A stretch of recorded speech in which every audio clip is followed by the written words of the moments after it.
Kwa nataka kujua kwa utaratibu wa wale wanaopoteza vyeti ama wanaounguliwa vyeti, wao inachukua muda gani? Kwa sababu nimekuwa nikipokea malalamiko kidogo kwamba kuna system mpya ambayo mmeintroduce.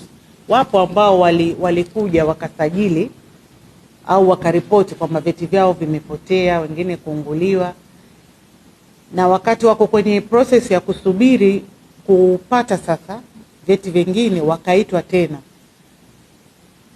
wakaambiwa kwamba kuna system mpya ambayo walitakiwa wafuate, kwa wakajazishwa fomu upya, wakalipa upya, na wakaambiwa kwamba wasubiri takriban miezi 6 labda vyeti vyao vitakuwa tayari. Nilikuwa nataka kujua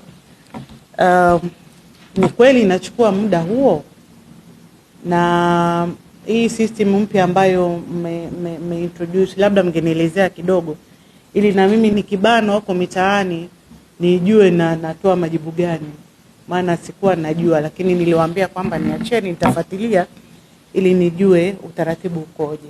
Mheshimiwa Naibu Waziri, huduma ya kutoa cheti mbadala ipo na taratibu zake ziko wazi, tumeziweka kwenye mtandao.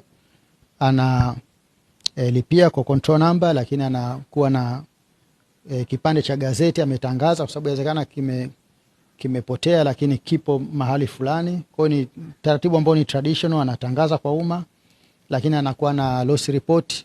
Kwa kukamilisha hizo taratibu huwa haichukui muda kumpa nani. Na baraza tuna katika zile core values zetu, moja inasema responsiveness, kutoa huduma kwa haraka sana.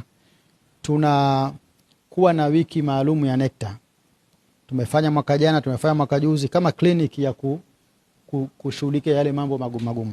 Lakini kwa mwanafunzi ambaye amefuata taratibu, ameweka kila kitu vizuri, huwa haichukui muda. Hakuna bureaucracy kabisa katika kutoa hizo huduma za vyeti.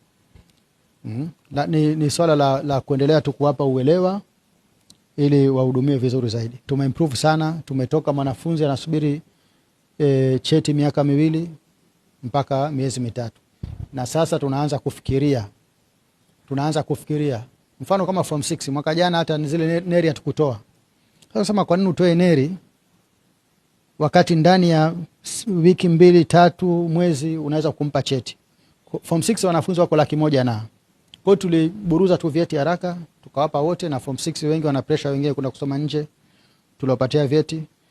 Na wakati mwingine hata kama kumetokea changamoto, baraza linatoa barua za utambulisho. Kama nilivyosema kwamba nimekuja kujifunza na nimejifunza mengi sana. Kwa hiyo sasa hivi kidogo nitakuwa comfortable maswali ya NECTA yakija katika bunge. Tuendelee kuchapa kazi hivyo hivyo kizalendo. Tupo wachache, load kubwa, lakini tusichoke.